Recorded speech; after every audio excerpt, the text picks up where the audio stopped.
দেশ থেকে বিশ্বের নানা প্রান্তের নানা অবস্থান, অভিজ্ঞতা, মতামতকে এক সুতোয় গেঁথে ডিবিসি নিউজের সাপ্তাহিক আয়োজন দূর আলাপ। স্বাগত জানাচ্ছি, আমি শারমিন চৌধুরী। জলবায়ু পরিবর্তনের ফলে দিন দিন মারাত্মক উত্তপ্ত হয়ে উঠছে পৃথিবী। বেড়ে গেছে প্রাকৃতিক দুর্যোগ, বিলুপ্তির ঝুঁকিতে আছে 40% প্রবাল। আর এসব হচ্ছে উন্নত দেশগুলোর জীবাশ্ম জ্বালানি ব্যবহারের কারণে। এই ব্যবহারের লাগাম টানতে প্রতি বছরই জাতিসংঘের আয়োজনে জলবায়ু শীর্ষ সম্মেলন অনুষ্ঠিত হচ্ছে। সেসব সম্মেলনে বিভিন্ন উদ্যোগ নেওয়া হলেও তার বাস্তবায়ন সেরকম দেখা যায় না, যার ধারাবাহিকতায় এবারও আজারবাইজানের বাকুতে COP29 জলবায়ু সম্মেলন অনুষ্ঠিত হয়েছে। এবারের সম্মেলনে দেয়া নতুন তথ্য অনুযায়ী কয়লা, তেল কিংবা গ্যাসের মতো জীবাশ্ম জ্বালানির কারণে এই গ্রহকে উত্তপ্তকারী কার্বনের নিঃসরণ গত বছরের চেয়ে 0.8% বেড়েছে। অথচ 2030 সালের মধ্যে কার্বন নিঃসরণ 43% কমিয়ে আনার কথা। কিন্তু এক্ষেত্রে তেল সমৃদ্ধ দেশ ও উন্নত দেশগুলোর অনীহা দেখা গেছে। জাতিসংঘের এই সম্মেলনে এবার যোগ দেয়নি যুক্তরাষ্ট্র, চীন, ফ্রান্স সহ বিশ্বের সবচেয়ে শক্তিশালী ও দূষণকারী অর্থনীতির কয়েকটি দেশের নেতারা। জলবায়ু সমস্যা ঘরে আগুন লাগার মতো জানিয়ে বাকুতে বাংলাদেশের প্রধান উপদেষ্টা ডক্টর মোহাম্মদ ইউনূস বলেছেন, এখানে আগুন জ্বললে ধনী দরিদ্র কোনো দেশই রেহাই পাবে না। এরপরও জীবাশ্ম জ্বালানির ব্যবহার বন্ধে ধনী দেশগুলোর আগ্রহ কেন দেখা যাচ্ছে না? জলবায়ু সংকটে চরম ক্ষতিগ্রস্ত বাংলাদেশকে এবছর 6টি বন্যা মোকাবেলা করতে হয়েছে। বছরের পর বছর এভাবে বাংলাদেশ যে ক্ষতির মুখোমুখি হচ্ছে তা পূরণ ও পরিচ্ছন্ন শক্তি যোগানে $12 মিলিয়ন প্রয়োজন হলেও বাংলাদেশ পাচ্ছে $340 থেকে $350 মিলিয়ন। এই ভয়ঙ্কর অবস্থা নিরসনে জলবায়ু সংকট মোকাবেলায় নতুন অর্থনৈতিক কাঠামো চেয়েছেন ডক্টর ইউনূস। প্রতিটি যুবক 3-0 ব্যক্তি হিসেবে বেড়ে উঠবে। শূন্য নেট কার্বন নিঃসরণ, শূন্য সম্পদ ঘনত্ব, যা শুধু সামাজিক ব্যবসা গড়ে তোলার মাধ্যমে এবং নিজেদের উদ্যোক্তা হিসেবে পরিণত করার মাধ্যমে শূন্য বেকারত্ব। প্রতিটি ব্যক্তি 3-0 ব্যক্তি হিসেবে বেড়ে উঠবে এবং সারা জীবন 3-0 ব্যক্তি হিসেবেই থাকবে। এটি নতুন সভ্যতা তৈরি করবে।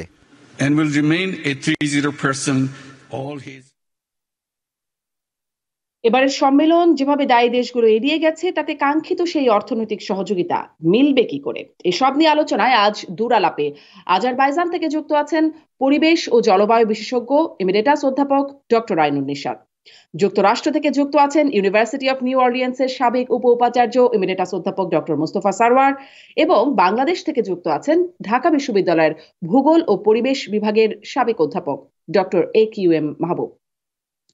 স্বাগত জানাচ্ছি আপনাদের তিনজনকেই আজকের দূর আলাপে। আমি একটা প্রশ্ন আপনাদের তিনজনের কাছ থেকে, একটা বিশ্লেষণ জানতে চাই। এবারের সম্মেলনের মোটা দাগে আপনারা গুরুত্বপূর্ণ বা উল্লেখযোগ্য কোন দিকগুলো আপনাদের বিশ্লেষণে আছে? অবশ্যই ডক্টর আইনুন নিশাত, আপনার কাছ থেকে শুরু করব, যে আপনি যেহেতু গেছেন, ছিলেন পুরো সম্মেলন জুড়ে এবং এখনো বাকুতেই আছেন, কেমন দেখলেন আপনি এই সম্মেলন?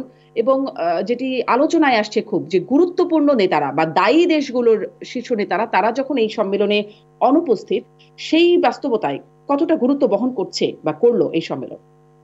প্রথমে আপনাকে বলতে হচ্ছে, ভুল তথ্য দিয়ে শুরু করছেন কেন? যাদের কথা বললেন, এই যে রাষ্ট্রগুলো নেই, কে বলল?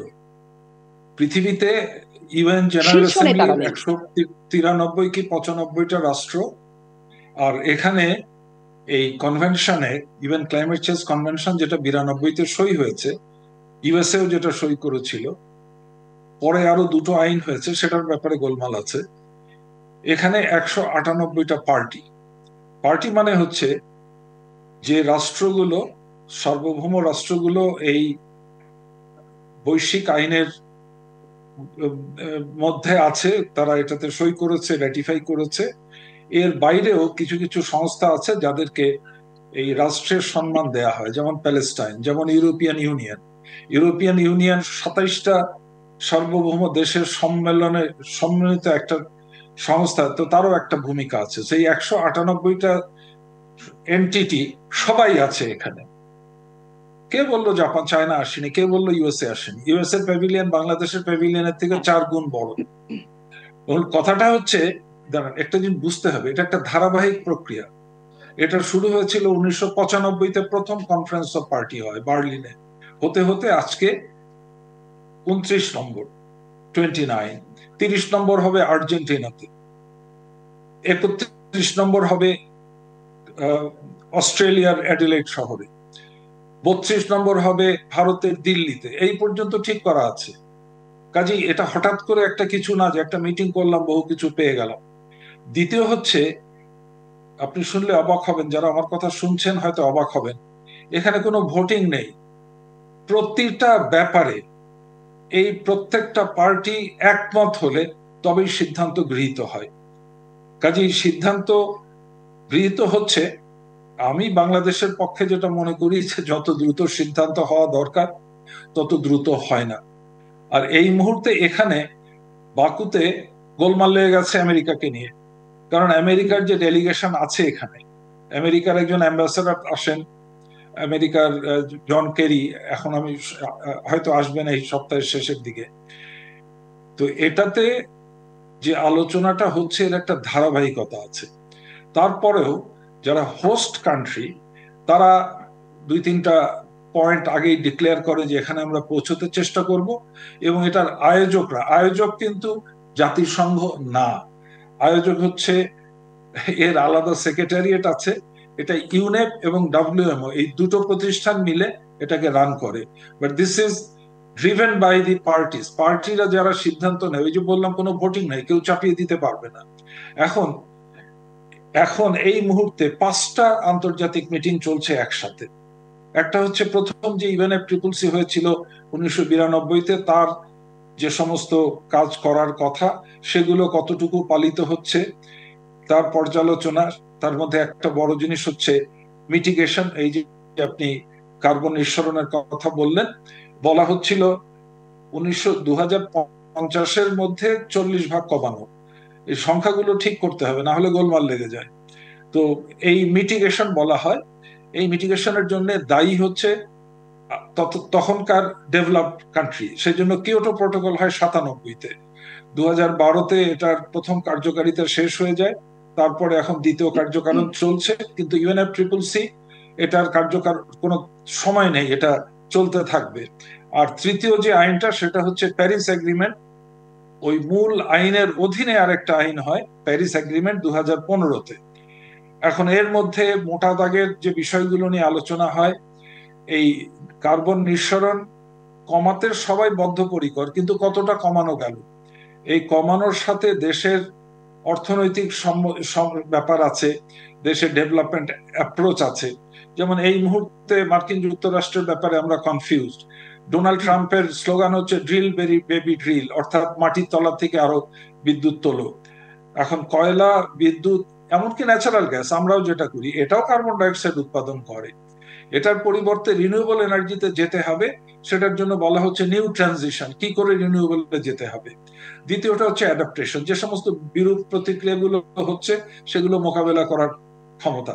আপনার চ্যানেলই হয়তো কিছুক্ষণ আগে প্রচার করেছে যে ফিলিপিন্স ইতিমধ্যে এই বছর 4-5টা বড় সাইক্লোন, ওরা বলে টাইফুন, আমেরিকানরা বলে হারিকেন, সহ্য করেছে। আর 4খানা আসছে, একটা কালকে পরশু হিট করবে, আরেকটা তার 7 দিন পরে, তারপরে 7 দিন পরে তার, এটা কোনোদিন ঘটেনি। অর্থাৎ প্রাকৃতিক দুর্যোগগুলো আনইউজুয়াল হয়ে যাচ্ছে। এই বছর আমাদের এখানে বলা হয় 5 থেকে 6টা বড় বন্যা হয়েছে, এখনো পানি নামেনি। আমি কিছুদিন আগে চিটাগাং গেছিলাম, উপর থেকে দেখলাম ফেনী, নোয়াখালীতে এখনো পানি আটকে আছে। তো মূল জিনিসটা হচ্ছে গ্রিন হাউস গ্যাস উৎপাদন কমাতে হবে। দ্বিতীয় জিনিস হচ্ছে বিরূপ প্রতিক্রিয়া মোকাবেলার জন্য কাজ করতে হবে। 3 নম্বর হচ্ছে এই প্রথম দুটো কাজ করতে গেলে অনেক টাকা লাগবে। এই কত টাকা লাগবে, কত টাকা তুলতে হবে পৃথিবীর থেকে, এইটা হচ্ছে এই বছর এখন খুব জোরদার আলোচনা হচ্ছে। 2015-র দিকে কত টাকা লাগবে, কত টাকা মানে ধনী দেশগুলো বা দায়ী দেশগুলো দিবে, আমরা কতটা পাবো? স্যার, এই প্রশ্নটা আমি আপনার কাছে করব, এই প্রশ্নটা নিয়ে একটু বিস্তারিত আলোচনা করতে চাই।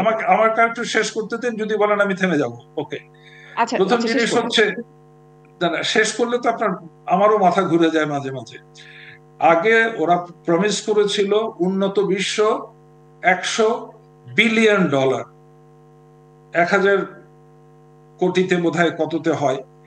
এখন 3 বছর আগে বলা হয়েছিল যে তোমরা হিসাব করে বলো টোটাল কত টাকা লাগবে তোমাদের।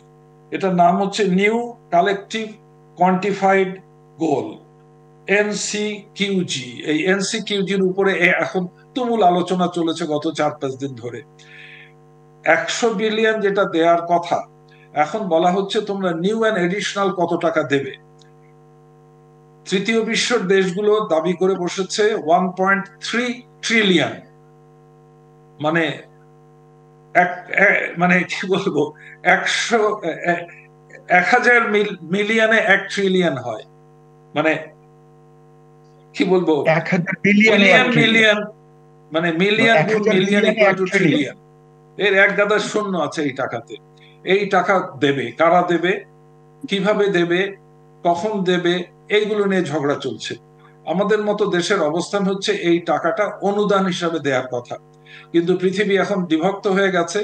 পৃথিবী বলছে যে প্রাইভেট সেক্টরকে ইনভলভ করতে হবে, প্রাইভেট সেক্টর প্রফিট না থাকলে তো আমি দুঃখিত, আমি আমি বাকি অতিথিদেরকে একটু শুনিয়ে আসি, কারণ আপনি যে প্রসঙ্গটি বলছেন এটা নিয়ে আরো একটু শুনবো এই অর্থে যে আমরা আসলে যে অনুদানের কথা আপনি বলছেন আমরা কিভাবে পাবো, আসলে দেবে কিনা, এই অর্থটা ছাড় হবে কিনা, এটা একটা বড় আলোচনার জায়গা। আর একটা সেগমেন্টে এটা নিয়ে কথা বলতে চাই আমি।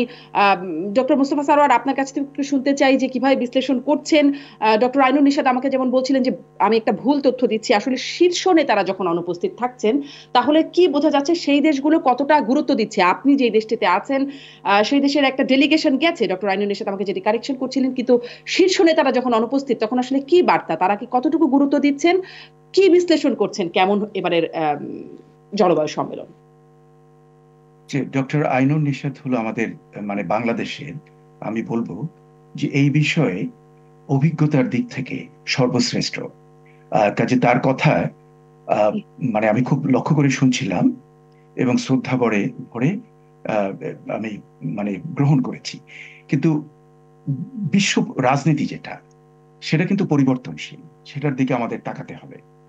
আপনি যে বলেছেন শারমিন চৌধুরী, যে ওখানে যেমন ধরেন যুক্তরাষ্ট্রের প্রেসিডেন্ট যায়নি, ওখানে অন্যান্য খুবই গুরুত্বপূর্ণ দেশগুলোর যে রাষ্ট্রনায়ক তারা ওখানে যায়নি, যারা আসলে রিয়েলি ডিসিশনটা মেক করে। কাজেই সেক্ষেত্রে আমি বলবো যে এই সম্মেলনটা কতটা কার্যকরী হয় তাতে আমার মনে যথেষ্ট সন্দেহ এসেছে।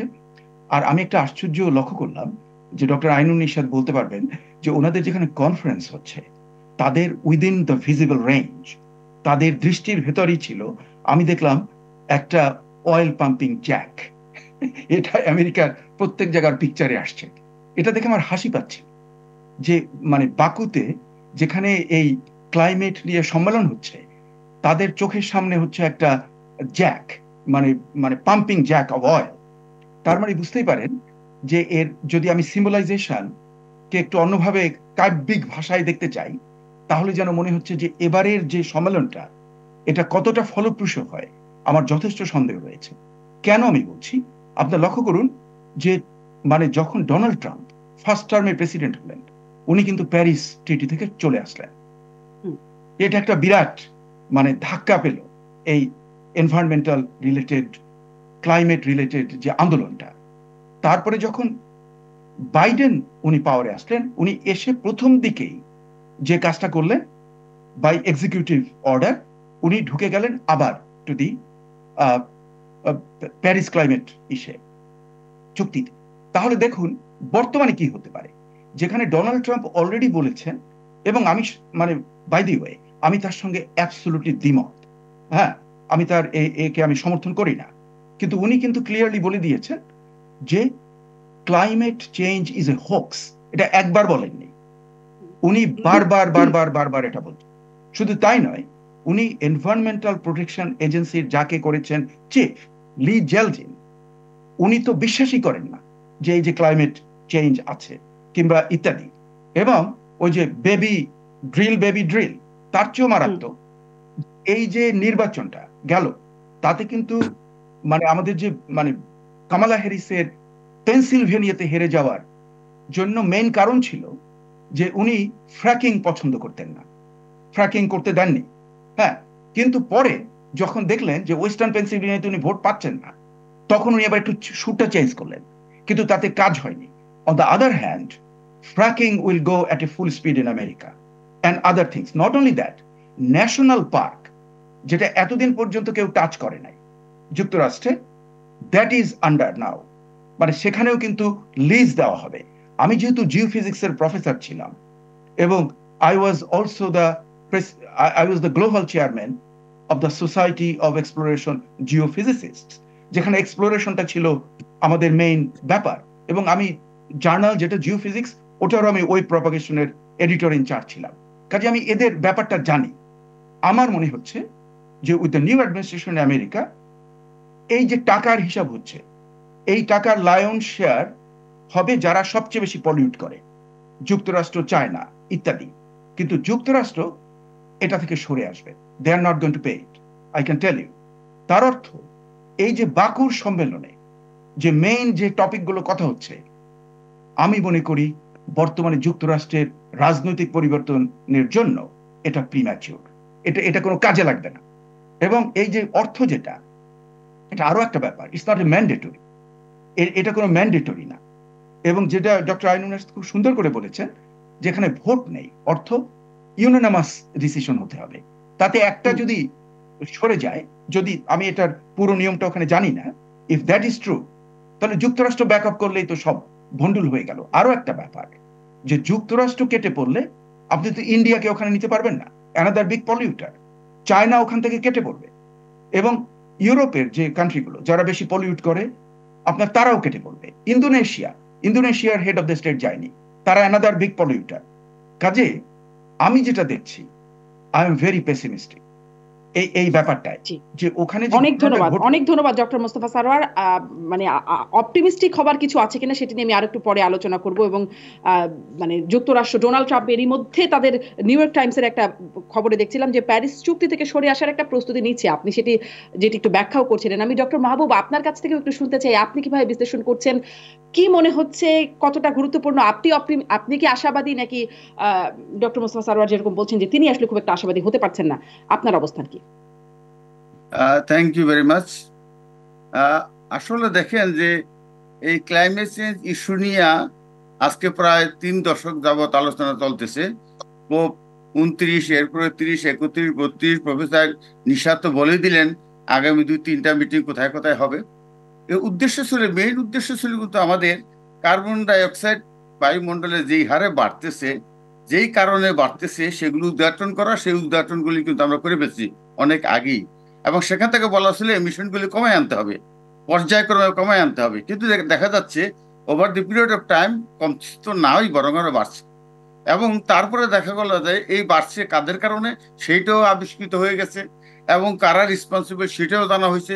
কারা বেশি ক্ষতিগ্রস্ত কিন্তু তারা দায়ী না সেটাও কিন্তু সবাই জানি আমরা। এখন বলা হইলো যে যেহেতু কার্বন ডাইঅক্সাইড এমিশনটা কোনোভাবেই কমানো যাচ্ছে না, বরং বেড়েই যাচ্ছে, এবং বলা হইলো বাই দিস টাইম এই সেঞ্চুরিতে, চলমান সেঞ্চুরিতে প্রায় 1.5 ডিগ্রি বেড়ে গেছে, এবং 2100 মানে আগামী 2021 শতকে এটা প্রায় 3 ডিগ্রিতে যেতে পারে। এখন গ্লোবাল যারা এই নিয়ে চিন্তা ভাবনা করতেছেন, আইপিসি, তারা বলতেছে যে কোনো মূল্যে এটা 1.5-এর ভিতরে ঠেকাইতে হবে। তার মানে কার্বন ডাইঅক্সাইড এমিশনটা কমাইতে হবে। এটার অনেকগুলি টেকনিক আছে, সেগুলি নিয়ে বহু আলোচনা হয়েছে। কার্বন ট্রেডিং এর কথা বলা হয়েছে, কার্বন ক্যাপচারের কথা বলা হয়েছে, রিনিউয়েবল এনার্জি ব্যবহার করার কথা বলা হয়েছে, এগুলো অনেক কিছু, অ্যাডাপ্টেশনের কথা বলা হয়েছে, মিটিগেশনের কথা বলা হয়েছে। বারবার বলা হয়েছে অ্যাডাপ্টেশন করবেন, থার্ড ওয়ার্ল্ড কান্ট্রিগুলি করেন, অথচ এই মিটিগেশন করতে হবে যে ডেভেলপ কান্ট্রি কিন্তু করছে না। আপনি যদি দেখেন গত 2 বছর যাবৎ বা 2 বছরের বেশি সময় ইউক্রেন যুদ্ধ চলছে, আর ইসরায়েল এবং প্যালেস্টাইন যুদ্ধ চলছে 1 বছর।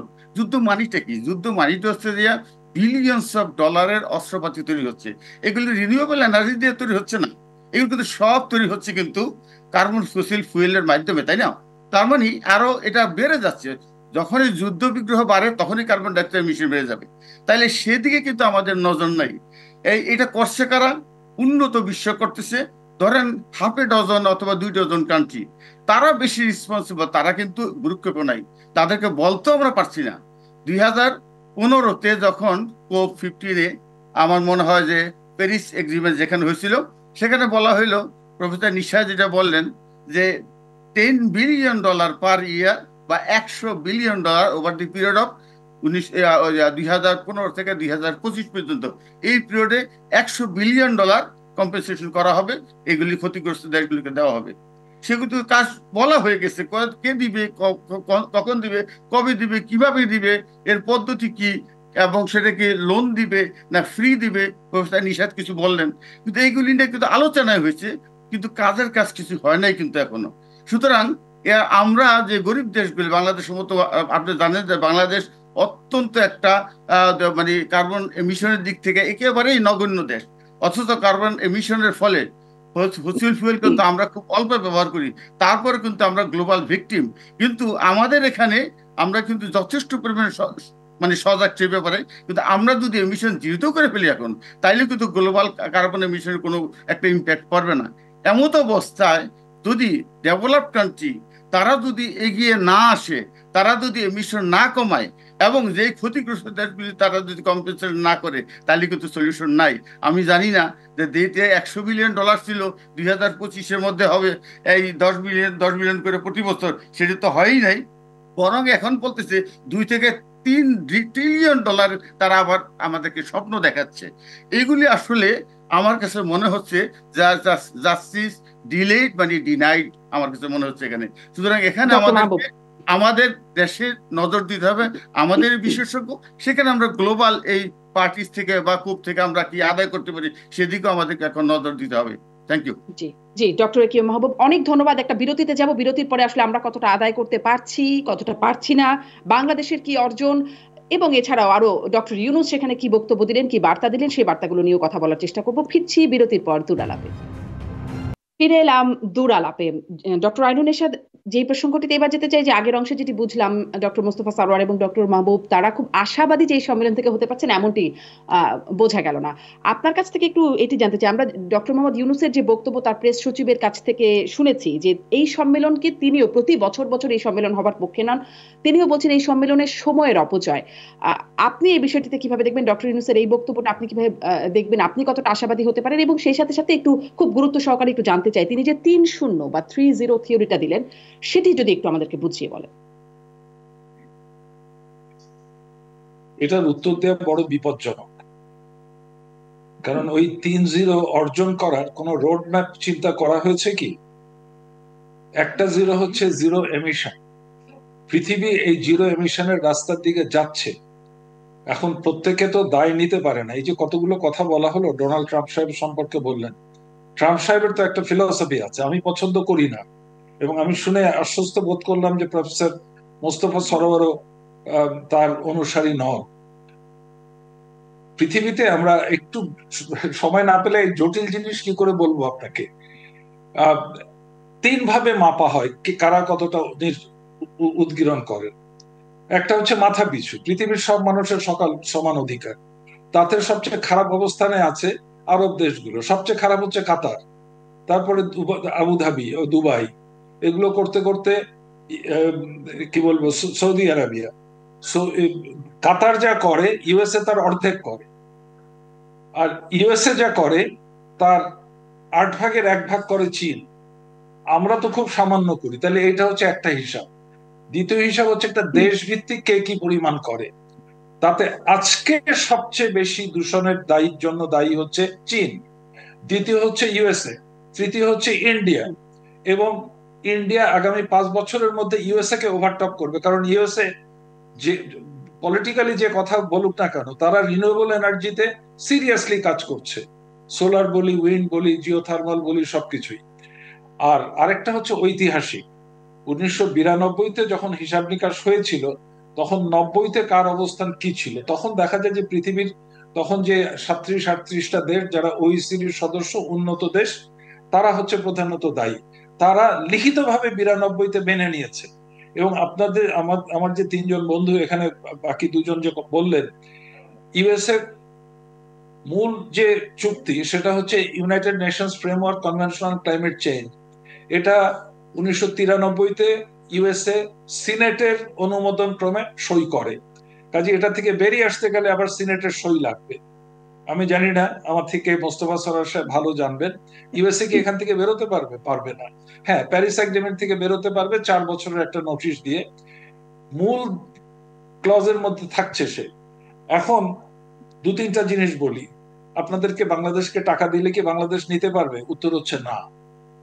এই টাকা গ্রহণ করার জন্য যে কনসেপ্ট পেপার লিখতে হয়, যে প্রপোজাল লিখতে হয়, সেই দক্ষতা আমাদের নাই।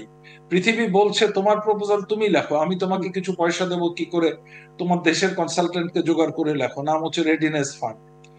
আমরা বাইরের বিশেষজ্ঞ নিয়ে এসে প্রস্তাব অল্প কিছু লিখিয়েছি, কিন্তু আমি তো দেখতে পাচ্ছি এখন থেকে আর কোনো টাকা আমরা পাবো না। তার কারণ আমাদের দেশে ট্রান্সপারেন্সি মেকানিজম নাই। এটা প্যারিস এগ্রিমেন্টে লেখা আছে যে ডক্টর মাহবুব আমার কথা ভালোভাবে বুঝবেন, প্রজেক্ট ম্যানেজ করার যে টেকনিক, লজিক্যাল ফ্রেমওয়ার্ক দিয়ে আমরা করি, বলা হচ্ছে থিওরি অফ চেঞ্জ দিয়ে করতে হবে। এ ব্যাপারে আমাদের কোনো ট্রেনিং নাই। আর আমরা কপে আসি পরিবেশ মন্ত্রণালয়ের কিছু লোক, বাট শুধু আসলেই তো হবে না। এই পরিবেশ মানে জলবায়ু পরিবর্তনের বিষয়টা প্রত্যেকটা মন্ত্রণালয়, এই যে বন্যা হয়েছে এবছর 5 বার 6 বার, কুমিল্লা অঞ্চল থেকে এখনো পুরোপুরি পানি নামেনি, ফেনীর থেকে পানি নামেনি, ময়মনসিংহে যেটা হচ্ছে এখনো পানি নেই। কারণটা হচ্ছে এলোপাথারি এত রাস্তা হয়েছে, ড্রেনেজ ওপেনিং করেনি। ক্ষমতাধর এক ব্যক্তি হাওড়ের মধ্যখান দিয়ে রাস্তা করলেন। আমি মেপে, আমার ইনস্ট্রাকশন অনুযায়ী আমার ছাত্ররা মেপে দেখেছে 2 পারে প্রায় 4 থেকে 5 ফুট পানির ডিফারেন্স থাকে, কি পরিমাণ পানি জমে থাকে। সো আমাদের এই কমপ্লায়েন্স গুলো বহু জিনিস কিন্তু দেখতে হবে, আমাদের ক্যাপাসিটি বাড়াতে হবে আমাদের। এবং এই কাজটা করবে কিন্তু সংশ্লিষ্ট স্বাস্থ্য মন্ত্রণালয়, বিদ্যুৎ মন্ত্রণালয়। আমাদের তো একসময় আইন তৈরি করা হয়েছিল যে কয়লা পুড়িয়ে বিদ্যুৎ উৎপাদনের বিরুদ্ধে কেউ বললে সে রাষ্ট্রদ্রোহী। এই আইন আমাদের সরকার পাস করেছিল। তো মানে বৈশ্বিকভাবে যেটা হচ্ছে, কিন্তু প্রফেসর মোস্তফা সরওয়ার এবং প্রফেসর মাহবুব দুজনের কেউ একজন বলেছেন যে কাজটা করতে হবে দেশের ভিতরে। আমাদের দেশের ভিতরে আইন হচ্ছে প্ল্যানিং কমিশনে যে কোনো প্রস্তাব জমা দিলে, সে রাস্তা বলি, ভবন বলি, যাই বলি, সেটার মধ্যে ক্লাইমেট চেঞ্জটাকে ফ্যাক্টরাইজ করা হয়েছে কিনা। ক্লাইমেট চেঞ্জের জন্য আলাদা কোনো প্রকল্প হয় না। কাজেই আমাদেরকে সকলে মিলে এগোতে হবে। আর ওই যে রাষ্ট্রপ্রধানদের কথা বলছেন, ওরা আসে না। এরা কবে আসবে বলে দেবো আপনাকে, আমি বেঁচে থাকবো কিনা জানি না 2030 সনে। কারণ 2030-এ একটা বড় রিভিউ হবে এবং 2030-এ অন্তত পক্ষে 150টা দেশের রাষ্ট্রপ্রধান আসবে। 2009-তে সেই রকম সম্ভাবনা ছিল, বাংলাদেশের তখনকার প্রধানমন্ত্রী সহ প্রায় 160টা দেশের রাষ্ট্রপ্রধান ছিল, কিন্তু সেটা ঠিক মতো কাজ করেনি। পরে 2010-এ কানকুনে অনেক কিছু হয়। এই মিটিং এ এই 198টা দেশের রাষ্ট্রপ্রধান আমন্ত্রিত, এসছে 15-20 জন 30 জন।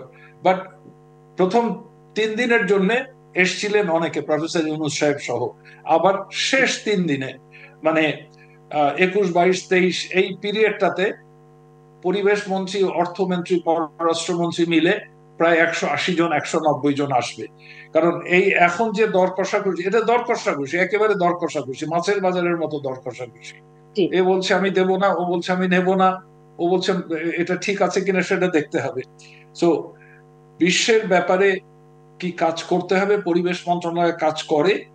এবং পরিবেশ মন্ত্রণালয় এটার জন্য বাংলাদেশ সরকারের যে পজিশন পেপার তৈরি করেছে, আমি জড়িত ছিলাম বলে বলছি না, এটা সত্যি ভেরি ক্লিয়ার কাট গাইডেন্স কি করতে হবে, আমাদের এক্সপেকটেশন কতটুকু, আমাদের এক্সপেকটেশন যতটুকু এক্সপেক্ট করা উচিত ততটুকু, তার থেকে বেশি আপনি বলে আপনি বলছিলেন একটু এটাও একটু জানতে চাইবো পরের অংশে আপনার কাছ থেকেই যে মানে তাহলে আমাদের মানে আপনি একটা কিছুক্ষণ আগে একটা অদক্ষতার জায়গাও বলছিলেন, এখন বলছেন আমরা আর একটা বিষয় বলছেন যে আপনি যেটা নিজের সাথে সম্পৃক্ত থেকে কাজ করেছেন। আমি আসলে সামনে জানতে চাইবো যে সামনে আমরা যেই ফান্ডটা পাবার কথা, অর্থ ছাড় পাবার কথা, সেটি আমরা পাবো কিনা। চাইতে হবে, পাবার কথা না, আমাকে কেউ ফ্রি দেবে না, দিয়ে যাবে। আচ্ছা জি স্যার, এটাই একটু আরেকটু স্পষ্ট হতে চাইবো নিশ্চয়ই আপনার কাছে। ডক্টর মাহবুব, আপনার কাছ থেকে একটু জানতে চাই, একটু 3-0 বা 3-0 যেই বিষয়টা ডক্টর ইউনূস উত্থাপন করলেন, সেটি আসলে কতটা অর্জন করা সম্ভব। প্রতিটি তরুণকে তিনি বলছেন যে 3-0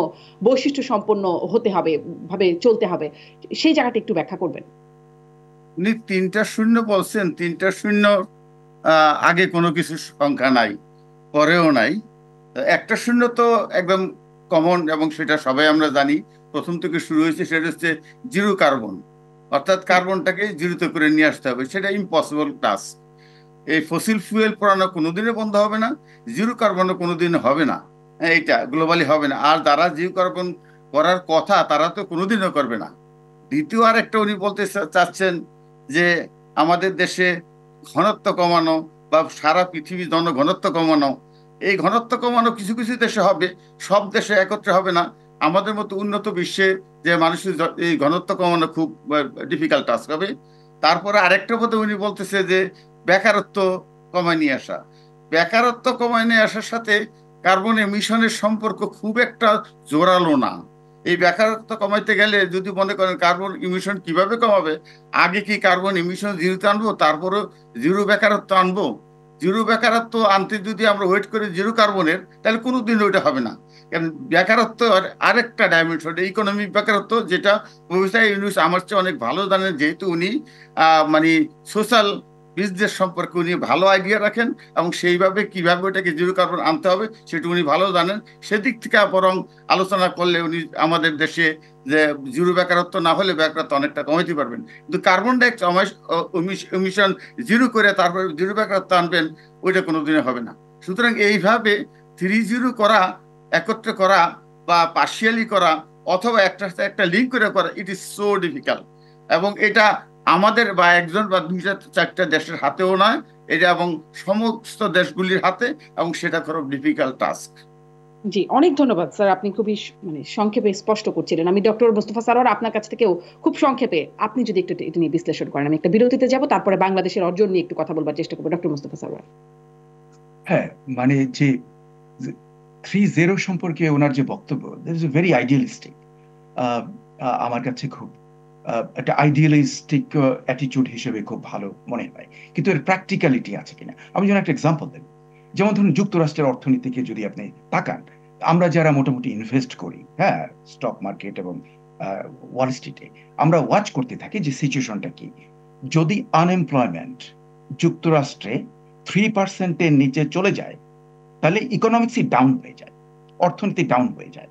আমরা তখন কিন্তু সমস্ত স্টক বিক্রি শুরু করে দিই। হ্যাঁ, আমরা যদি সিগন্যাল পেয়ে যাই যে 3-এর নিচে নামবে, তার অর্থটা কি? যে উনি যে জেরো আনতে চাচ্ছেন সেটা এখানে এই বর্তমানের যে কাঠামো, যে ক্যাপিটালিস্ট স্ট্রাকচার, সেখানে সম্ভব নয়। কাজে তাহলে দরকার একটা রেডিক্যাল বিপ্লবের মাধ্যমে এই যে এক্সিস্টিং যে অর্থনীতির স্ট্রাকচারকে একদম পরিবর্তন করে নতুন কোনো কিছু একটা আনা। এই স্বপ্ন খুব সুন্দর স্বপ্ন, কিন্তু আমার যেন মনে হয় এটা শীঘ্র কিংবা মানে এই সেঞ্চুরিতেও আসবে বলে আমি অতটা আশাবাদী নই। কিন্তু ওনার স্বপ্নটা খুবই আমার কাছে খুব আইডিয়ালিস্টিক স্বপ্ন মনে হয়। এখন আমরা যদি আসল ব্যাপারটায় যাই, যে টাকার ব্যাপারটা, যে টাকাটা যে আসবে, সে টাকাটা এখন যেমন ধরুন টাকার সবচেয়ে বড় যেটা মানে পার ক্যাপিটাল, ডক্টর আইনুন নিশাত খুব সুন্দর করে বলেছেন, কিন্তু আমি যদি দেখি টোটাল যে এটা ভলিউমটা, তাহলে চীন, যুক্তরাষ্ট্র, ভারত, এরা তো বিশাল। কাজেই এখানে যদি আপনি করতে চান যে এদের কাছ থেকে টাকা নিতে চান, তাতে সবচেয়ে বড় যে যুক্তরাষ্ট্র, টাকার ব্যাপারে যার অনেক টাকা আছে ইনফ্যাক্ট, সে তো বলে দিয়েছে যে climate change is a hoax. যদি এইটা যদি হয় হক্স, তাহলে তো there is no climate change, তাহলে হোয়াই শুড আই পে? আমার মনে হয় Donald Trump is moving in that direction. কিন্তু এর মধ্যে আমি কিন্তু হোপ এগেনস্ট হোপ দেখার চেষ্টা করি সবসময়। যেমন ধরুন আমি আপনাকে একটা ডেটা দেবো কুইকলি। 2016-এ 180 গিগাওয়াটস ছিল ক্লিন এনার্জি প্রোডাকশন, আর 2024-এ এটা হয়েছে 600 গিগাওয়াটস ক্লিন এনার্জি। তাহলে চিন্তা করে দেখুন যে প্রায় আমি দেখতে পাচ্ছি 3 গুণেরও বেশি আমাদের কিছুটা উন্নতি হয়েছে। আবার যদি দেখেন যে সবচেয়ে বেশি পলিউটার হলো গাড়ি, অটোমোবিলস, সেখানে আমরা যদি দেখি যে 2016-এ 7,000 ইলেকট্রিক ভেহিকল ছিল, 700,000, আর এখন হলো 14 মিলিয়ন। তার অর্থ যে যদিও এই সমস্ত রাষ্ট্র যে রাষ্ট্রপ্রধানরা তারা হয়তো একটা কাজ করছেন, কিন্তু মানুষের যেটা চাহিদা, মানুষের যেটা চাওয়া পাওয়া, তার উপরে ভিত্তি করে যে এই যে ইলেকট্রিক ভেহিকল গুলো বাজারে আসছে, তাতে অনেক সরকারের অনুদানও রয়েছে। সেটাই আমি কিছুটা হোপ, আই সি এ রে অফ হোপ। কিন্তু যে গভর্নমেন্টগুলোর কাছ থেকে যে ওই COP29 কিংবা কপের পরেটা আসবে এবং তারা যে টাকা যে মানে মাল্টি ট্রিলিয়ন ডলার এদের কাছ থেকে নেওয়া যাবে, সেখানে আমার কিন্তু যথেষ্ট সন্দেহ রয়েছে। আমি ডক্টর দেখেছি যে মোস্তফা স্যার, এই সন্দেহের জায়গা থেকে আমি একটা বিরতিতে যাই, বিরতির পরে আপনার কাছ থেকে একটু শুরু করব যে তাহলে আসলে সেই সন্দেহ বা সেই জায়গাগুলো। জি, আমাকে 30 সেকেন্ড দেন। এরা একটা যুদ্ধের জন্য 100 বিলিয়ন 200 বিলিয়ন ডলার অ্যালোকেট করতে কিচ্ছু আসে যায় না, তারা মুহূর্তের মধ্যে দিয়ে দেয়। আমরা দেখেছি ইউরোপের যুদ্ধে এই গত 2 বছরে মানে 150 billion is nothing for them. কিন্তু যখন ক্লাইমেটের ব্যাপারে আসে তখন বিভিন্ন জিনিস চলে আসে এবং তাতে আমি অনেক সময় নিরাশ হয়ে যাই। জি ডক্টর সরওয়ার, আমি একটা বিরতির পরে আসবো যে আসলে বাংলাদেশের অর্জন এখন পর্যন্ত কতটুকু দেখেন, সামনের আমাদের অ্যাপ্রোচটা কেমন হওয়া উচিত, সেই বিষয়ে একটু আপনার কাছ থেকে জানতে চাইবো। ফিরছি বিরতির পর দূরালাপে। ফিরে এলাম দূরালাপে। ডক্টর মোস্তফা সরওয়ার, আপনার কাছ থেকে বিরতিতে গিয়েছিলাম, আপনার কাছ থেকে শুরু করি এই অংশটা যে বাংলাদেশের অবস্থান, মানে বাংলাদেশ তো জলবায়ু সংকটে অন্যতম ক্ষতিগ্রস্ত দেশ। এখন বাংলাদেশের অবস্থান বা অ্যাপ্রোচটা কি হওয়া উচিত, কেমন হওয়া উচিত, কিভাবে আমরা আসলে এই সম্মেলন বা এই পুরো আয়োজন থেকে একটা সুবিধা পেতে পারি, যেটি আমাদের প্রাপ্য? না, এটা তো যেটা হচ্ছে যে গভর্নমেন্ট শুড নেগোশিয়েট, এবং যেখানে ডক্টর আইনুন নিশাত বলেছেন যে পেপার ওয়ার্ক গুলো করতে হয়, যে প্রজেক্ট রিপোর্ট গুলো করতে হয়, যে জিনিসগুলো ইন্টারনালি অ্যাপ্লাই করতে হয়, সেগুলোকে খুব seriously we should take into consideration, যাতে আমাদের কাগজপত্রগুলো তৈরি থাকে। ইন্টারনালি যদি আমরা রেডি থাকি তাহলেই তো আমরা আউটসাইডের সঙ্গে নেগোশিয়েট করতে পারি, কিন্তু ভিতরেই যদি গোলমাল হয় তাহলে তো হবে না। আরেকটা ব্যাপার, বাংলাদেশ খুবই ভালনারেবল। আমি বলছি যে আমরা যে এমিশনের জন্য তো পলিউশন হচ্ছে, তাতে গ্রিন হাউস এফেক্টে তাপমাত্রা বেড়ে যাচ্ছে, তাপমাত্রা বেড়ে গেলে পরে গ্লেশিয়ার গলে যাচ্ছে এবং সি লেভেল রাইজ করছে।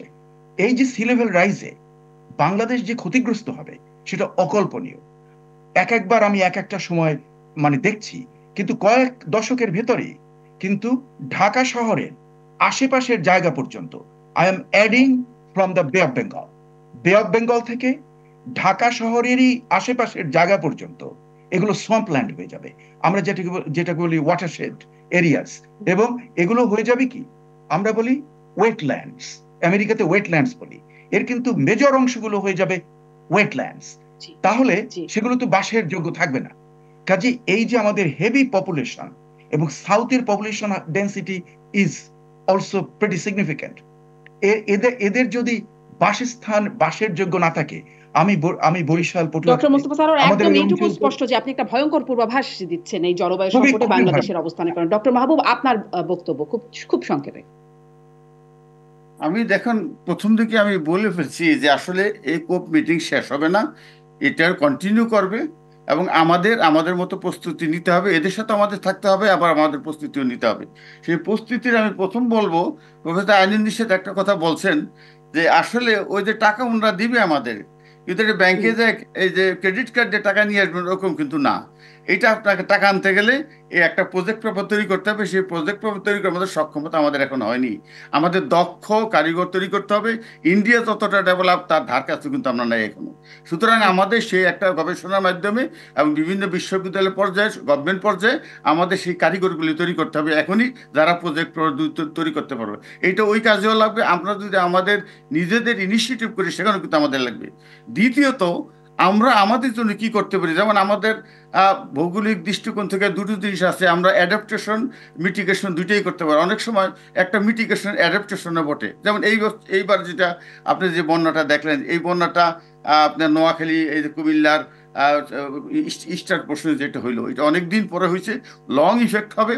এখানে আমাদের প্রচুর পরিমাণে গবেষণা করে বের করতে হবে মিটিগেশন অ্যাডাপ্টেশন কী করা যেতে। তবে আমি একটু উদাহরণ দিই, যেমন ধরেন যদি আমরা বেশ কয়েক লক্ষ বাড়িঘর যারা তৈরি করছে, সব কাঁচা ঘর বেশি, কিন্তু তারা যদি 2 তলা 3 তলা বাড়ি করে, আমরা ইঞ্জিনিয়ার ডিজাইন দিয়ে দিলাম এবং সরকার যদি বলে 4% লোন নিয়ে তারা বাড়ি ঘরগুলো তৈরি করবে, তারই কিন্তু দেখবেন এটা মিটিগেশন হইলো, আবার পরবর্তীতে এরকম কিছু হইলে অ্যাডাপ্টেশন হবে।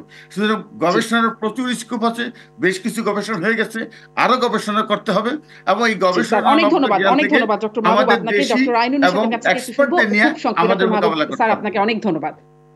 ডক্টর আইনুন নিশাত, আপনারা আছেন এত দক্ষ এবং এত যোগ্য ব্যক্তি, প্রজেক্ট পেপার তৈরিতে যেই আমাদের দক্ষতার যোগ্যতার অভাব, সেটা কিভাবে কাটিয়ে ওঠা সম্ভব, বাংলাদেশের জায়গা থেকে কি করণীয়? খুব সহজ, আমাদের দেশে আন্তঃমন্ত্রণালয় যোগাযোগ এবং কোঅর্ডিনেশন ভালো না। এটা দেখে পরিকল্পনা কমিশন, তাদের কাছে প্রস্তাব জমা দিলে সার্টিফাই করতে হয় এই প্রস্তাবটাতে ক্লাইমেট চেঞ্জের সবকিছু দেখে শুনে করা হয়েছে, প্রকৃতপক্ষে করে না। এই যে বললাম যে স্বাস্থ্য মন্ত্রণালয়, স্থানীয় সরকার মন্ত্রণালয়, যোগাযোগ মন্ত্রণালয়, কৃষি মন্ত্রণালয়, স্থানীয় সরকার, আমি 14-15টার নাম বলতে পারি, তাদের সকলের মধ্যে সমন্বয়ের দরকার। সবাই মনে করে এটা পরিবেশ জলবায়ু মন্ত্রণালয়ের কাজ, এটা তার কাজ না। ফাইন্যান্সের ব্যাপারে যে টাকা পয়সা আনার কথা বললেন, এটা তো ফাইন্যান্স মিনিস্ট্রি হ্যান্ডেল করবে, করছেও এখন, কিন্তু আরো দক্ষতা অর্জন করতে হবে। আর একটা জিনিস আমি প্রফেসর মোস্তফা সরওয়ারের কথাটা কি আরেকটু তুলে ধরছি, এই দুরবস্থা, প্রাকৃতিক যে বিপর্যয়গুলো হচ্ছে, প্রাকৃতিক দুর্যোগগুলোর ইন্টেন্সিটি, ফ্রিকোয়েন্সি বাড়তে থাকবে এবং অনিয়ন্ত্রিত হবে, আনপ্রেডিক্টেবল হবে। এবছর যেমন আষাঢ় শ্রাবণে বৃষ্টি কম হয়েছে, উত্তরবঙ্গে আষাঢ় শ্রাবণ কেন, ভাদ্র মাসে বৃষ্টি হয়নি, আর তারপরে ভাদ্র আশ্বিনে বৃষ্টি হয়ে এই যে ত্রিপুরা অঞ্চলে বন্যা কিংবা ময়মনসিংহ অঞ্চলে বন্যা, এগুলো কোনো বছর এখন থেকে 50-60 বছর পরে হয়তো বৈশাখে হবে, কোনো বছর কার্তিকে হবে।